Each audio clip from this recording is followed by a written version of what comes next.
बिस्मिल्लाहिर्रहमानिर्रहीम। अस्सलामु अलैकुम वरहमतुल्लाहि वबरकातुहू। मुअज़्ज़िज़ सामिईन, उम्मीद करता हूँ खैरियत से होंगे। अल्लाह ताला आपको सलामत रखे।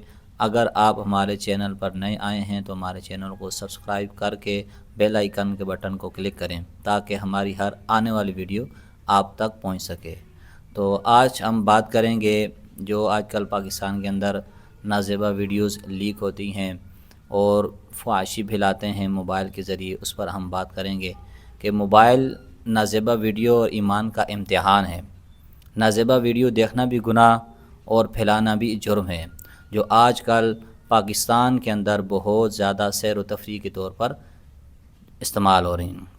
आजकल पाकिस्तान में सोशल मीडिया पर एक ख़तरनाक रुझान तेज़ी से फैल रहा है, जहां नाजेबा वीडियो बनाई जा रही हैं, लीक हो रही हैं और फिर लोग उन्हें देखने, शेयर करने और तबसरे करने में मसरूफ़ हो जाते हैं।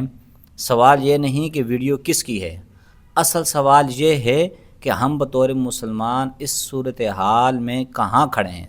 इस्लाम हमें सिर्फ़ इबादत नहीं सिखाता बल्कि नज़र, ज़ुबान, हाथ और नीयत सब की पाकीज़गी सिखाता है।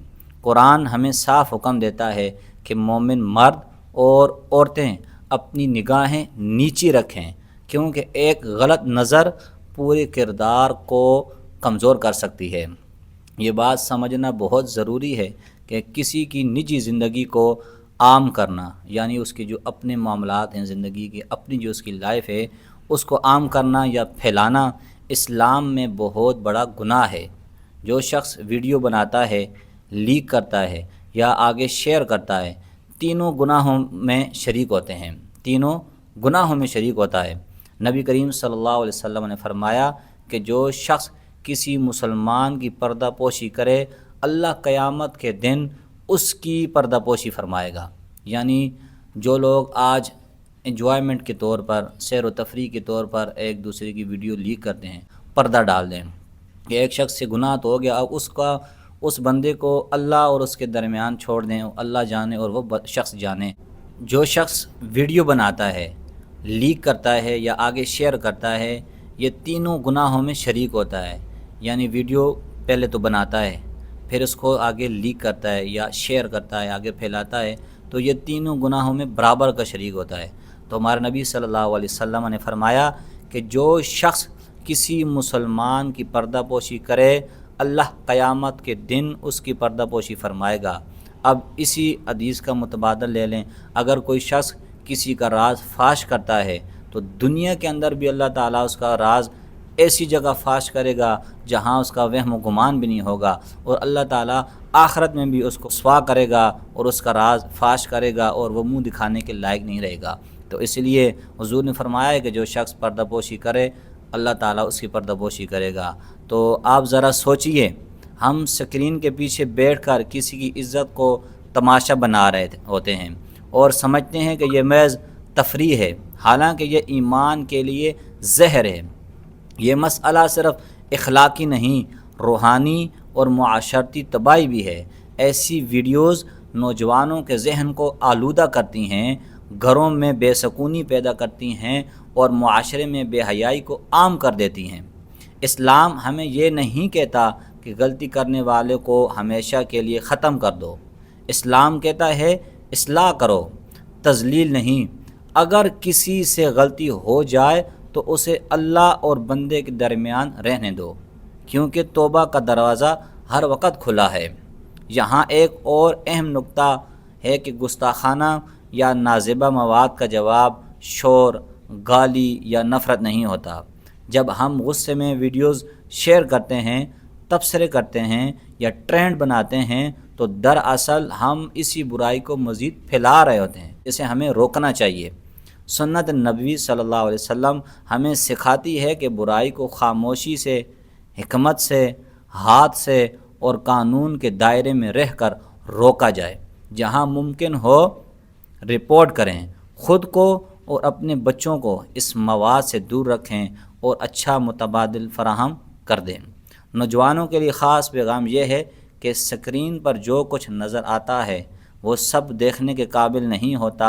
एक क्लिक आदत बन जाता है, आदत किरदार और किरदार मुस्तकबिल। اگر آج ہم نے اپنی نظر اور موبائل کو قابو میں نہ رکھا تو کل پچھتاوا ہمارا مقدر بن سکتا ہے۔ اسلام ہمیں عزت، حیا اور ذمہ داری سکھاتا ہے، اور یہی وہ اقتدار ہے جو ایک مضبوط معاشرہ بناتی ہے۔ ہمیں یہ فیصلہ کرنا ہوگا کہ ہم اس دور میں تماشائی بنیں یا اصلاح کرنے والے۔ نازیبا مواد کو پھیلانا آسان ہے، مگر اسے روکنا ایمان کا تقاضا ہے۔ اگر ہم واقعی ہی اسلام اور نبی صلی اللہ علیہ وسلم سے محبت کرتے ہیں تو ہمیں اسکرین اور اپنی زبان اور اپنے عمل تینوں کو پاک رکھنا ہوگا۔ یہی اصل غیرت ہے، یہی اصل ایمان ہے۔ اب اسی کے ساتھ ساتھ میں آپ کو ایک اور بات بتاتا چلوں کہ موبائل کا اسلام کے اندر کیا کنسیپٹ ہے۔ تو یاد رکھیں، اسلام موبائل فون کے خلاف نہیں، کیونکہ موبائل بذات خود ایک آلہ ہے، نہ اچھا نہ برا۔ اصل چیز اس کا استعمال ہے۔ اگر موبائل علم حاصل کرنے، قرآن سننے، دینی ویڈیوز دیکھنے، حلال روزگار سیکھنے یا والدین سے رابطے کے لیے استعمال ہو تو یہ نیکی بن جاتا ہے۔ لیکن اگر یہی موبائل وقت کے ضیاع، فضول مشاغل، بے حیائی، گناہ یا نماز اور ذمہ داریوں غفلت کا سبب بن جائے تو یہی چیز انسان کو اللہ سے دور کر دیتی ہے۔ اسلام ہمیں اعتدال سکھاتا ہے، میانہ رویہ سکھاتا ہے، یعنی ہر چیز حد میں رہ کر، نہ افراط نہ تفریط۔ نبی کریم صلی اللہ علیہ وسلم نے وقت کی قدر کو بہت اہم قرار دیا ہے۔ ایک حدیث میں فرمایا کہ 2 نعمتیں ایسی ہیں جن کے بارے میں اکثر لوگ دھوکے میں ہیں، ایک صحت اور دوسری فرصت یعنی وقت۔ آج نوجوان کے پاس صحت بھی ہے اور وقت بھی، مگر موبائل فون ان دونوں کو خاموشی سے کھا رہا ہے۔ بغیر شور کیے، بغیر احساس دلائے گھنٹے گزرتے ہیں اور انسان کو پتہ بھی نہیں چلتا، اور یہی سب سے خطرناک نقصان ہے، کیونکہ وقت واپس نہیں آتا۔ اسلام نوجوان کو مقصد دیتا ہے۔ صحابہ کی زندگیاں دیکھیں تو ہمیں پتہ چلتا ہے کہ کم عمری میں ہی وہ بڑے بڑے کام کر گئے، کیونکہ ان کے پاس ایک مقصد تھا۔ مگر آج ہمارے پاس کیا ہے؟ اگر آج کا نوجوان کے پاس مقصد نہیں تو موبائل اس خلا کو بھر دیتا ہے اور انسان لاشعوری طور پر اس کا غلام بن جاتا ہے۔ اسلام ہمیں سکھاتا ہے کہ اپنی زندگی کو مقصد کے ساتھ جیو، ورنہ فضول چیزیں خود بخود جگہ بنا لیتی ہیں۔ تو یہ دیکھیں، اسلام ہمیں موبائل چلانے سے منع نہیں کر رہا، لیکن ہم خود اس کا دیکھیں استعمال کیسے کرتے ہیں۔ اگر آپ اس کو صحیح استعمال کریں گے تو اس پر آپ کو ثواب بھی ملے گا۔ اگر آپ اسی موبائل کو غلط استعمال کریں گے تو اس کا نتیجہ بھی آپ کے لیے برا ہوگا۔ تو اپنی زندگی کا ایک مقصد بنائیں، ایک مقصد لے کر آگے چلیں، ایک مقصد کے تحت اپنی زندگی گزاریں، تاکہ آپ کی دنیا بھی اچھی ہو جائے اور آخرت بھی آپ کے لیے اچھی ہو جائے۔ آخر میں یہ دعا کروں گا بالخصوص نوجوانوں کے لیے کہ یہ جو نازیبا ویڈیو دیکھتے ہیں، فحاشی پھیلاتے ہیں، خدا را اپنے حال پر رحم کرو۔ حدیث میں آتا ہے کہ سب سے بہترین جو عبادت ہے وہ جوانی کی ہے۔ تو اپنے آپ کو اللہ کی طرف لے کر آؤ، رسول اللہ صلی اللہ علیہ وسلم کی طرف لے کر آؤ، دین اسلام کی طرف لے کر آؤ۔ تو اسی ویڈیو کے ساتھ آپ سے اجازت چاہتا ہوں، تب تک کے لیے السلام علیکم ورحمۃ اللہ وبرکاتہ۔